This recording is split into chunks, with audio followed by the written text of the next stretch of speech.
Kaliaganj cooperative multipurpose সোসাইটির পরিচালন সমিতির নির্বাচনে জয়ী হল তৃণমূল। 12টি আসনের মধ্যে 11টিতেও জয়ী হয়েছে শাসক দলের প্রার্থীরা। রবিবার কড়া পুলিশি নিরাপত্তার মধ্যে দিয়ে কালিয়াগঞ্জ কোঅপারেটিভ মাল্টিপারপাস সোসাইটির পরিচালন সমিতির নির্বাচন হয় শহরের গিন্নি দেবী হিন্দি উচ্চ বিদ্যালয়ে। এই নির্বাচনে মাল্টিপারপাস বাঁচাও কমিটি নামক বিরোধী জোট এবং তৃণমূল নির্বাচনে প্রতিদ্বন্দ্বিতা করে। বিকেল 4টে পর্যন্ত ব্যালট পেপারের মধ্যে দিয়ে ভোট গ্রহণ পর্বের সমাপ্তি হয়। বিকেল 5টা থেকে ভোট গণনা শুরু হয়। রাত 9টার পর ভোটের ফলাফল ঘোষণা করা হয়। 12টি আসনের মধ্যে 11টিতে জয়ী হয়েছে তৃণমূল, বাকি একটি আসনে জয়ী হয় বিরোধী শিবির। ফলাফল ঘোষণার জয়ী প্রার্থীদের ফুলের মালা পরিয়ে শুভেচ্ছা জানানোর পাশাপাশি বিজয় উল্লাসে মেতে ওঠে তৃণমূলের নেতাকর্মীরা।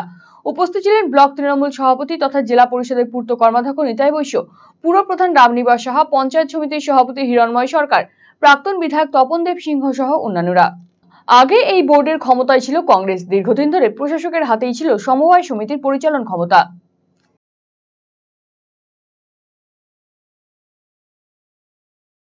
অফার মানে খোসলা, এক ভরপুর স্বপ্ন, আপনার নিজের দোকান, একান্ত আপন।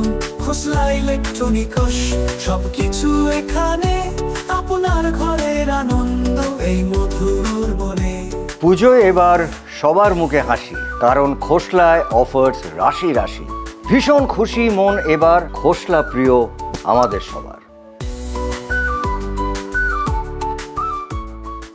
খোসলা ইলেকট্রনিক প্রাইভেট লিমিটেড, ঠিকানা মোহনবাটি বাজার, রায়গঞ্জ, রায়গঞ্জ জেলা আদালতের বিপরীতে।